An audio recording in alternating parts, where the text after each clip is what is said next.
Hey everyone, my name is Susan Henson, and I am going to be doing my coaching interview shortly. I had previously chosen someone from the Dominican who was over there and they had coached bowling, but that interview fell through. So, fingers crossed with the second time, I have reached out to a soccer coach who was born in England. So, hopefully, that helps me out. This is very exciting to be able to talk about some of the similar aspects and differences of the U.S. in regards to different coaching abilities from different countries. I have chosen France and China, Japan, and Dominican Republic. So, first one I want to talk about is the United States compared to China. In the US, of course, we see it. Our athletes are involved in sports, but mindset, I guess, is more individualism versus China has collectivism. And that's basically they are more concerned with the group approach. Their autonomy is the coaches, they work on developing players and they work on individual skills within the group. As far as the US, our coaching styles here in the US, we do work with individuals, but those individuals work on promoting themselves. You know, now we have social media and the athlete can upload videos and do all their marketing. As China, they are more on team strategy. They would, the coaches instill discipline and teamwork. It's all about team to them. The US, we tend to focus more on the youth and we coach that same sport, I guess, for the youth as they develop. So, say like a football player, they start flag football at 4 years old, and we instill in them all the attributes that a football player would need, and they specialize in that one skill. China, they're focusing like a holistic approach. They want that player to develop, but they want the player to be a well-rounded athlete. So not just focused on one skill or one mindset, one sport. They want them to excel in multiple sports.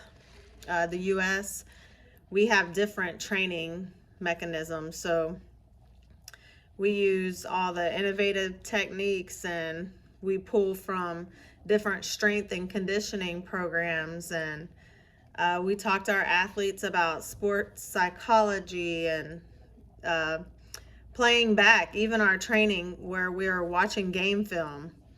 That's incorporated into the training methods. Chinese, their approach is different. They incorporate different kind of elements. They're stricter. Their emphasis is repeat, repeat, repeat.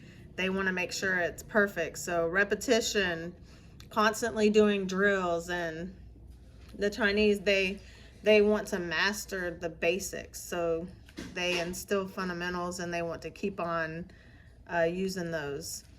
The coaches in the US, the planning for games and stuff, they strategize, but they're creative. In the US still, I think coaching in the US, they still maintain that aspect of make sure the players have fun. Breaking it down, they study their opponents' weaknesses and they try to build up their own athlete strength by comparing game film, just as I said earlier. The Chinese use a more structured approach for the game, and they focus on the plays that they are going to perform. Their system is very direct. They don't do this whole think outside the box. This is just what it's going to be. I think for that country and the U.S., both of these countries have produced great athletes. But you kind of just got to respect the cultural differences. If you have a coach from the US going over there, I was reading a blog for athletes. It was posted by Kelvin Lim. The blog was titled Coaching Across Cultures. In this blog, athletes from China are said they're experiencing the effects of living in a nation that's modernized. So everything's changing over there. They're not used to it. But those athletes are looking to stand out. And that's different than their normal education, what they're normally taught through athleticism.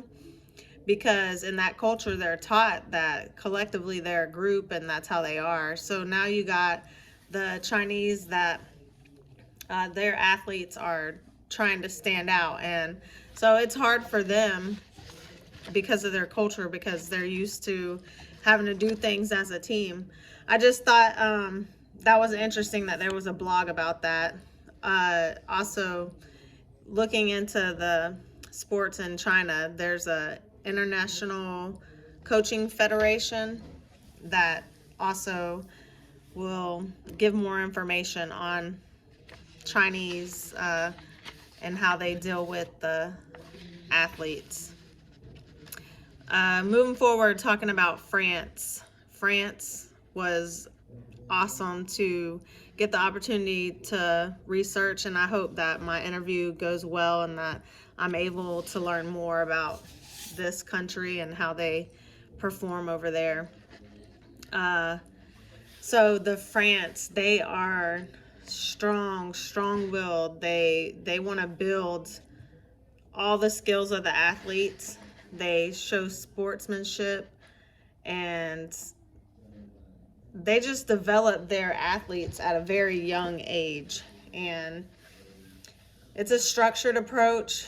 If you've ever been around somebody that has coached from this country, I mean, their language is different. The way they talk and treat athletes, they mean well, but they're very dynamic, I guess, in the way that they speak.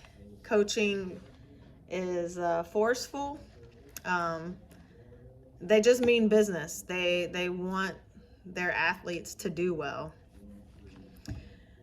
The coaching approach, very authoritative. What they say goes. There's no questioning it.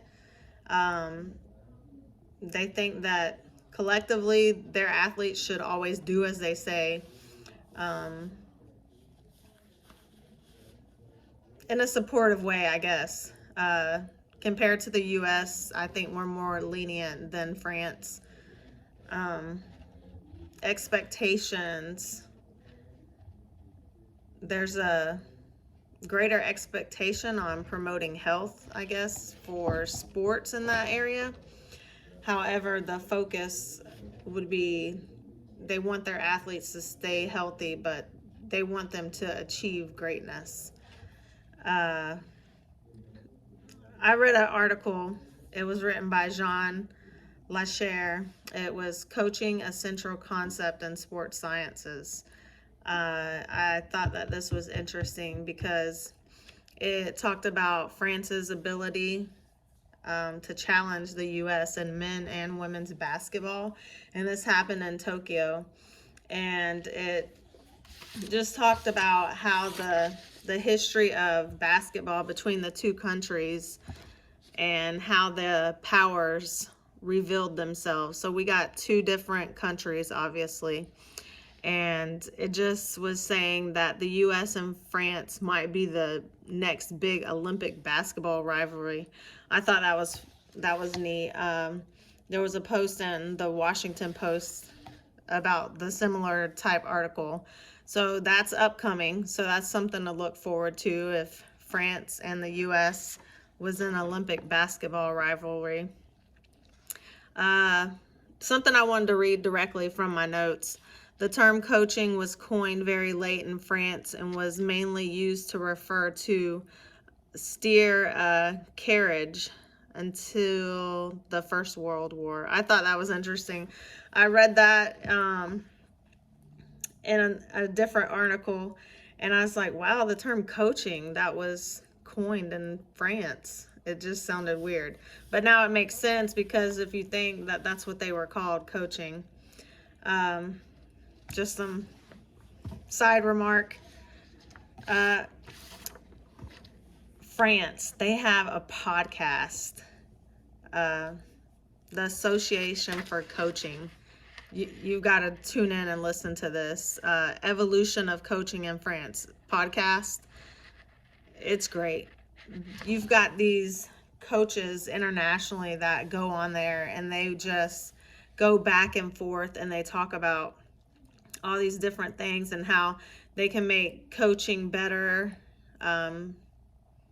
like interchangeably for both countries. You just got to tune in and listen to those. Again, podcast, Association for Coaching. Next up, Japan compared to the U.S. The Japanese are very meticulous. They attention to detail. Their training is highly structured, similar to the Chinese. Repetition. They want to master fundamentals. Compared to the U.S., we're still looking at innovation and creativity and training. We try all these new methods, and we're just, we do things differently, but the Japanese seem to have a more focal point in how they train. The emphasis for the Japanese is always team.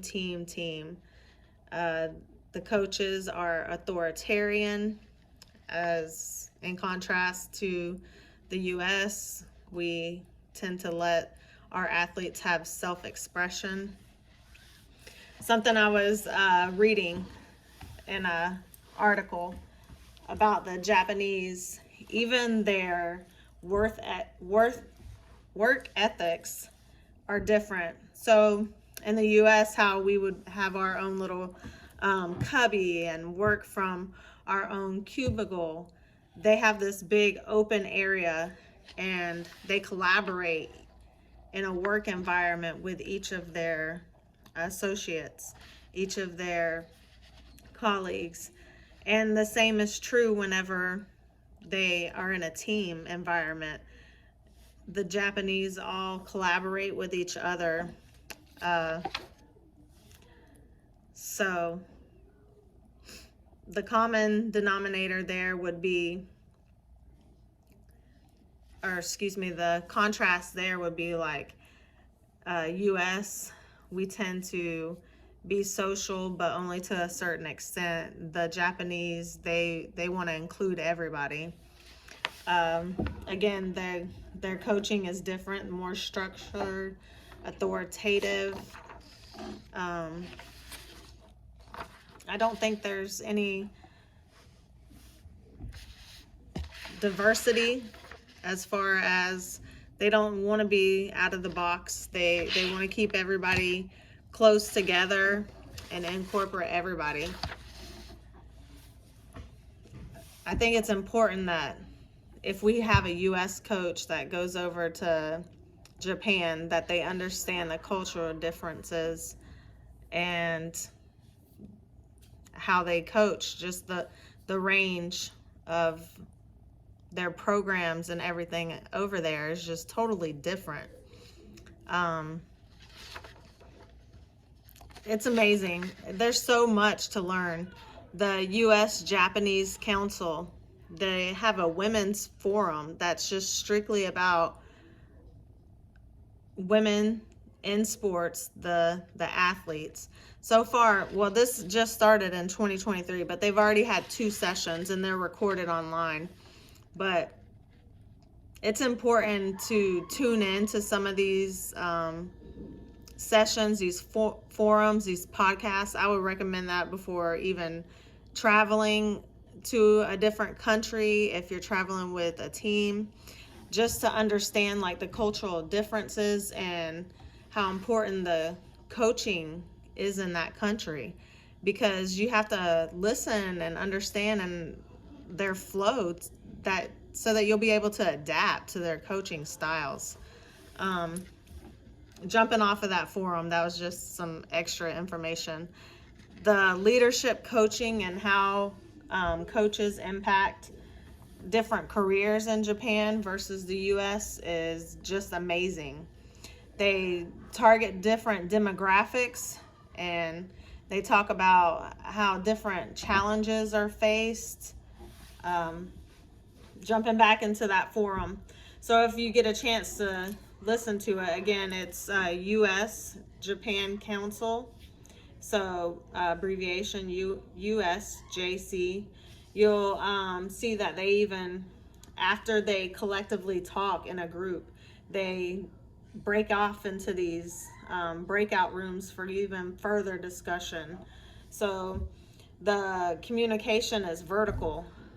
You can just see it. You can just watch how they don't argue with each other. The harmony is there. Japanese cultural, they like that face-to-face communication, and these forums obviously make it a lot easier for them.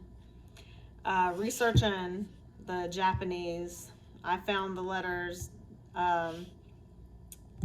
WA, and in their culture that means harmony. So I thought that was interesting, because that seems to be just how they coach too. It's their essence of life. So a good narrow thing that I think a coach from the US would need to know about Japanese athletes is that they're not risk takers, that they have trained and want to perfect their sport. And coaches, in order to get through to them, they have to take on a different approach. They have to have a totally different mindset. They have to know that the Japanese athlete has a fear of failure. So they have to try to adapt to get around that, or to try to break that barrier.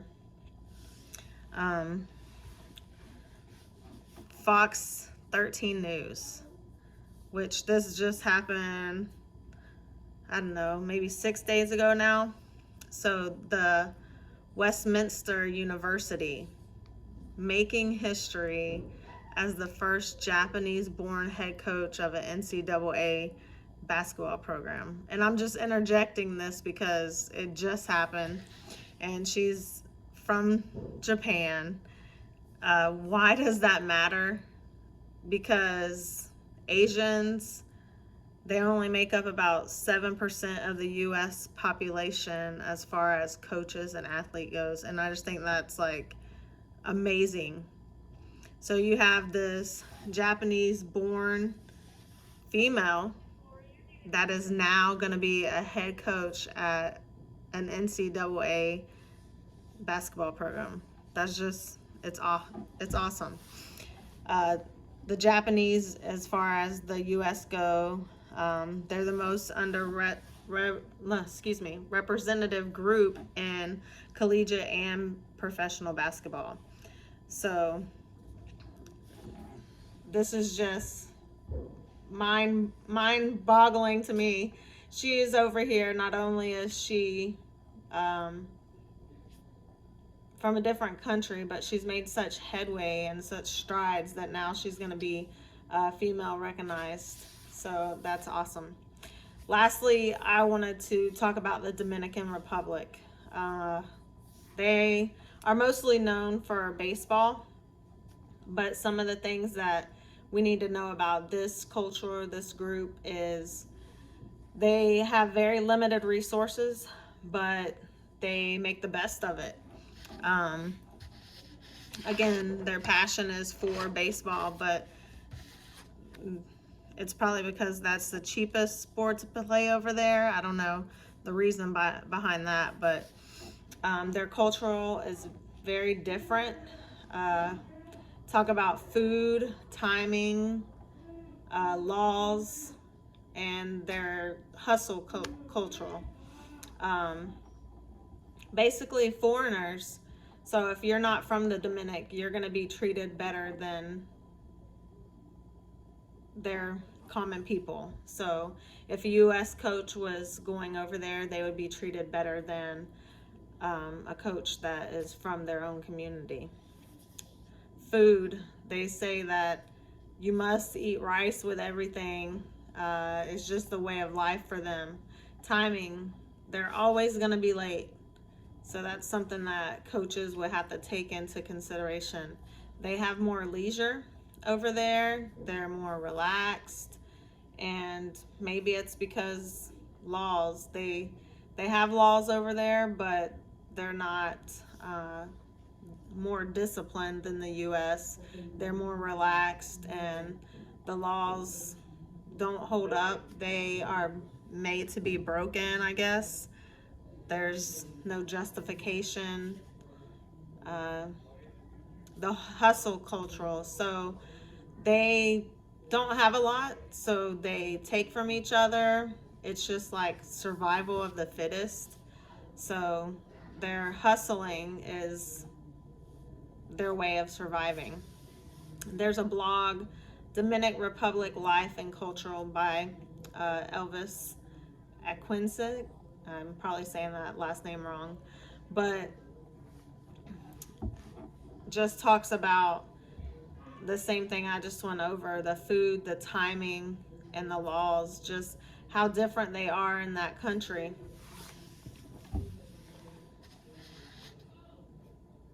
I think that about wraps it up for me, but I enjoyed this research. I learned a lot.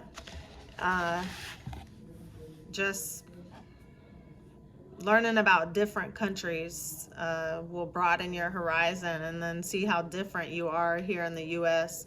Some things that we could be appreciative of, and then some things are like, wow, we really need to step up our game as far. One thing I did see, our training, we are mandated to do training. However, I feel like as U.S. coaches, we only do what we have to do. The Japanese, I feel like their standards are much higher than the U.S. whenever it comes to education and training. If anything, I think that the U.S. Could possibly broaden the coaching aspects as far as training and advocating for athletes. Again, thank you. I enjoyed this research project and hope you all got something out of it.